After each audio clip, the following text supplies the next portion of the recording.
It is an outpatient procedure typically. That's done with sedation administered by either the physician or with anesthesia. So during the exam, you'll be sedated and comfortable.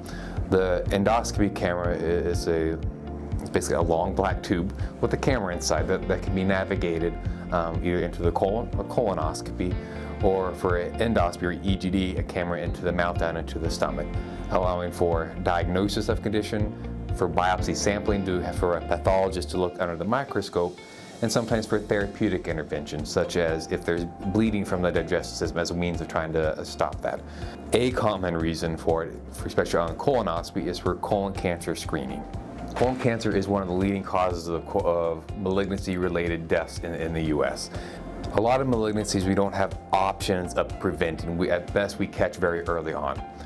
Colon cancer, we have options of preventing it before it even begins. So in colon cancer, that means screening for colon polyps. A colon polyp is an abnormal growth that has the risk of further developing to colon cancer. So a way of preventing that from happening is removing the colon polyp. So when do you look for colon polyps? That is based on risk. Risk can be determined based on age or individualized risk factors. So the risk factors being a family history. Do you have a family history of colorectal cancer? Or do you have a family history of colon polyps? Are typical things that could warrant when do you start screening. So according to the American Cancer Society, recently lowered the age to 45 as opposed to 50. The American College of Gastroenterology still has 50 as the beginning for age for screening colonoscopies, but those guidelines are currently under review. So in the near future, it may be a more unified statement to begin colon cancer screening at age 45. In addition, if you come for a consultation for a screening colonoscopy, which is the standard screening recommendation, we'll also discuss alternatives to colonoscopy so you can make an informed decision.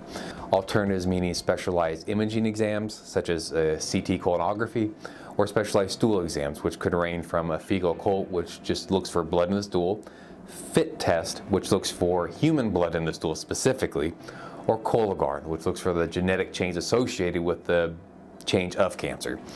Those tests are alternatives to colonoscopy. If those tests show an abnormality, the follow-up to it would be colonoscopy. So my general recommendation is proceed with colonoscopy as the more definitive exam. The day before the exam is when your preparation begins, which is a clear liquid diet.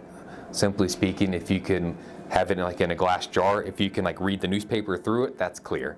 Water, Jello, broth is the general things you can have. The main reasoning for clear liquids, solid adds bulk to the stool. That gets harder to be cleaned out for the exam. Preparation quality matters a lot, because polyps are typically millimeters in size, so it doesn't take much debris left inside the colon to obscure my view.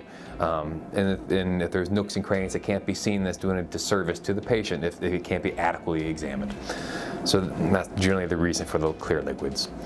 That evening prior to the test is when the bowel preparation begins, which is, simply speaking, a large jug of laxative.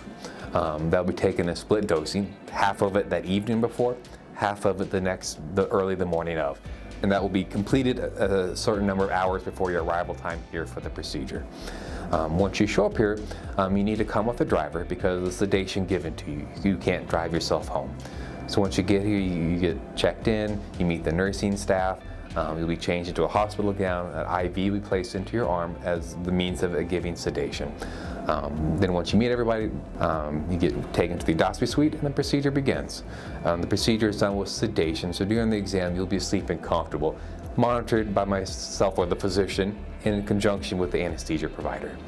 The procedure itself takes 20 minutes approximately, some faster, some longer, depending on the individual.